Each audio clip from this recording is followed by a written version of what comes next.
নমস্কার বন্ধুরা, Prius cooking ব্লগে আবারও একটি নতুন রেসিপিতে আপনাদের সবাইকে স্বাগত জানাই। আজকে আমি আপনাদের সঙ্গে শিমের একটি নতুন স্বাদের রেসিপি শেয়ার করব। যারা শিম খেতে পছন্দ করেন না তাদেরও কিন্তু এইভাবে বানিয়ে দিলে আঙুল চেটে খাবে, এতটাই টেস্টি হয়। আশা করি আজকের রেসিপি আপনাদের ভালো লাগবে। তো চলুন আজকের সম্পূর্ণ রেসিপি আমরা দেখে নিই। প্রথমেই শিমগুলোকে ঠিক এইভাবে কেটে নিতে হবে। আমি একইভাবে সমস্ত শিমগুলো কেটে নেব, তবে প্রথমে শিমগুলো দেখে নিতে হবে কোন রকম পোকা রয়েছে কিনা। এরপর এদিকে একটা কড়াই বসিয়ে দেব আর দিয়ে দিলাম সরষের তেল। তেলটা ভালোভাবে গরম করে নিতে হবে। গরম করা হয়ে গেলে আমি এখানে দুটো মিডিয়াম সাইজের আলু এইভাবে কেটে রেখেছিলাম, সেটা দিয়ে দিব আর ভেজে নেব।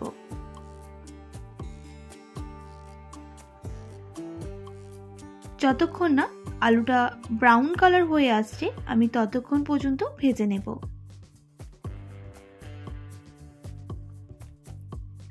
তো দেখুন বন্ধুরা, আলুগুলো ভাজা হয়ে গেছে, আমি তেল ঝরিয়ে নামিয়ে নেব।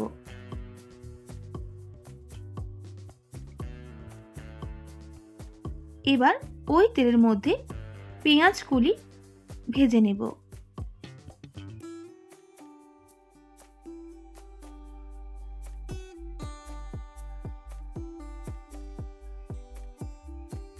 এইভাবে বেশ কিছুক্ষণ পেঁয়াজ কলিগুলো ভেজে নিতে হবে।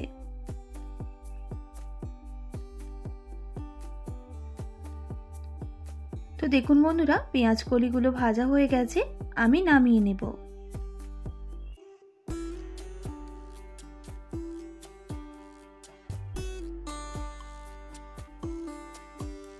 আবারও সামান্য সরষের তেল দিয়ে দেব।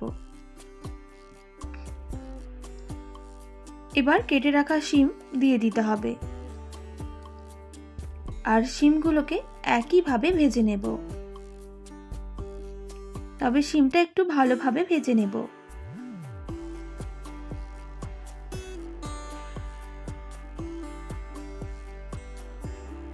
প্রায় 2 থেকে 3 মিনিট সময় নিয়ে শিমগুলোকে এইভাবে ভেজে নিতে হবে।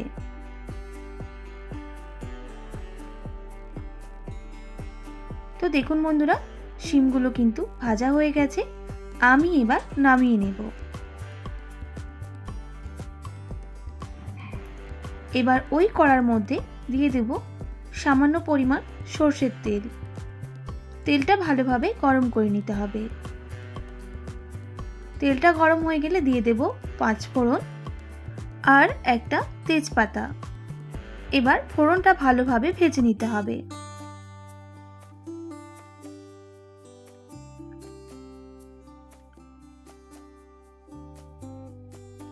ফোড়ন থেকে খুব সুন্দর একটা গন্ধ বের হলে দিয়ে দিতে হবে একটা মিডিয়াম সাইজে কেটে রাখা টমেটো,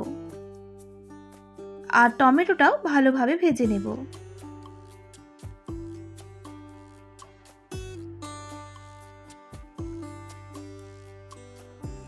আর টমেটোটা ভাজা হয়ে গেলে দিয়ে দেব সর্ষে বাটা। এখানে আমি 2 থেকে 3 টেবিল চামচ সর্ষে বাটা নিয়েছিলাম, সেটা এবার টমেটোর সাথে ভালোভাবে ভেজে নিতে হবে।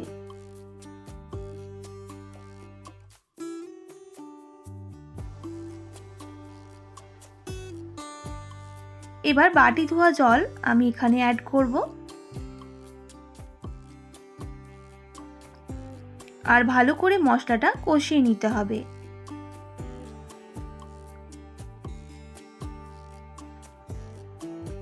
এবার দিয়ে দেব সামান্য পরিমাণ হলুদের গুঁড়ো, স্বাদ মতো লবণ, ঝাল লঙ্কার গুঁড়ো একদম সামান্য পরিমাণ। আবারও ভালোভাবে মিক্স করে মশলাটাকে কষিয়ে নেব।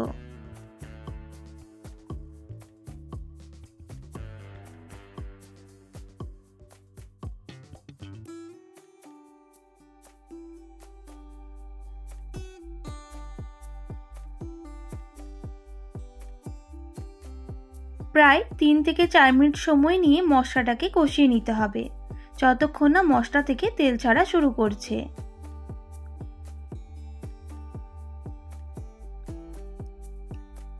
তো দেখুন বন্ধুরা, মশলাটা কিন্তু ভালোভাবে কষানো হয়ে গেছে আর সাইডে তেল ছাড়াও শুরু করে দিয়েছে। এই সময় ভেজে রাখা সমস্ত সবজিগুলো দিয়ে দিতে হবে।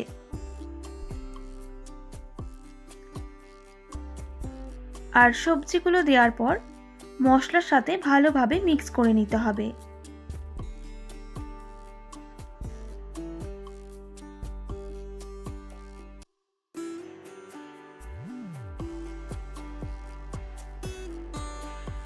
মিক্স করা হয়ে গেলে আমি এখানে জল অ্যাড করব পরিমাণ মতো। আপনারা অবশ্যই আপনাদের পরিমাণ মতো জলটা অ্যাড করে নেবেন, যাতে সবজিগুলো ভালোভাবে সুসেদ্ধ হয়। সেই পরিমাণ মতো জলটা অ্যাড করতে হবে।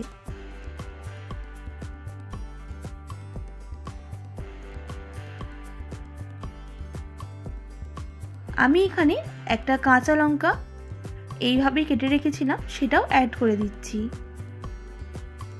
এবার আমি একটা ঢাকনা দিয়ে ঢেকে দেব প্রায় 1 মিনিট মতো। এই সময় গ্যাসের ফ্লেমটা আমি মিডিয়ামে রাখবো। 1 মিনিট পর ফিরে এলাম। ঢাকনাটা সরিয়ে নিচ্ছি। দেখতেই পাচ্ছেন কিভাবে ঝোলটা ফুটে এসেছে। আবারও নাড়াচাড়া করে নিতে হবে।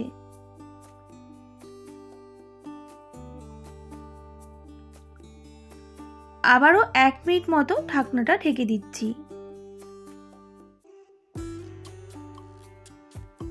আর 1 মিনিট পর আবারও ঢাকনাটা সরিয়ে নিতে হবে। তো দেখুন বন্ধুরা, জলটা কতটা শুকনো হয়ে এসেছে। আবারও নাড়াচাড়া করে নিচ্ছি। আর দেখুন সবজিগুলো কিন্তু সুসেদ্ধ হয়ে গেছে।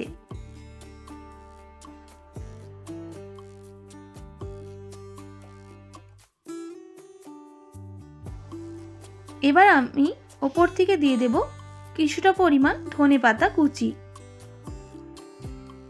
আবারও ভালোভাবে মিক্স করে নিতে হবে।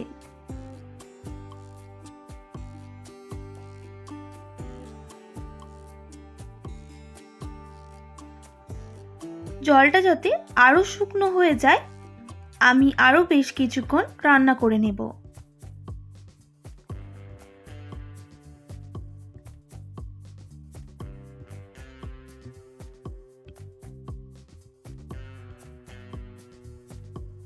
তো দেখুন বন্ধুরা, একেবারে জলটা শুকনো হয়ে গেছে আর আমাদের রেসিপি কিন্তু একদম রেডি। এবার গ্যাসের ফ্লেমটা অফ করে একটা পাত্রের মধ্যে তুলে নিচ্ছি। দেখতেই পাচ্ছেন জলটা কিন্তু আমাদের একেবারে শুকনো হয়ে গেছে। সিমের রেসিপি যদি এইভাবে বানানো যায়, সবাই আঙুল চেটে খাবে আর আপনার কিন্তু খুবই প্রশংসা করবে। এতটাই টেস্টি হয়। আজকে আমাদের শিমের নতুন স্বাদের রেসিপি একদম রেডি। এইভাবে একবার অবশ্যই বাড়িতে বানিয়ে দেখতে পারেন। আর কেমন লাগলো অবশ্যই কমেন্ট করে জানাতে একদমই ভুলবেন না। আশা করি আজকের রেসিপি আপনাদের ভালো লেগেছে। ভালো লেগে থাকলে অবশ্যই একটি like, comment, share and subscribe করে আমার পাশে থাকার অনুরোধ রইল। পাশে থাকা বেল আইকনটিও প্রেস করে দেবেন, তাহলে নিত্য নতুন রান্নার ভিডিওগুলি আপনাদের কাছে পৌঁছবে। আজকের মতো এতটাই। আবারও নতুন কোনো রেসিপি নিয়ে দেখা হবে। আপনারা ভালো থাকবেন, সুস্থ থাকবেন। আর এতক্ষণ আমার সঙ্গে থাকার জন্য অনেক ধন্যবাদ আপনাদের সবাইকে।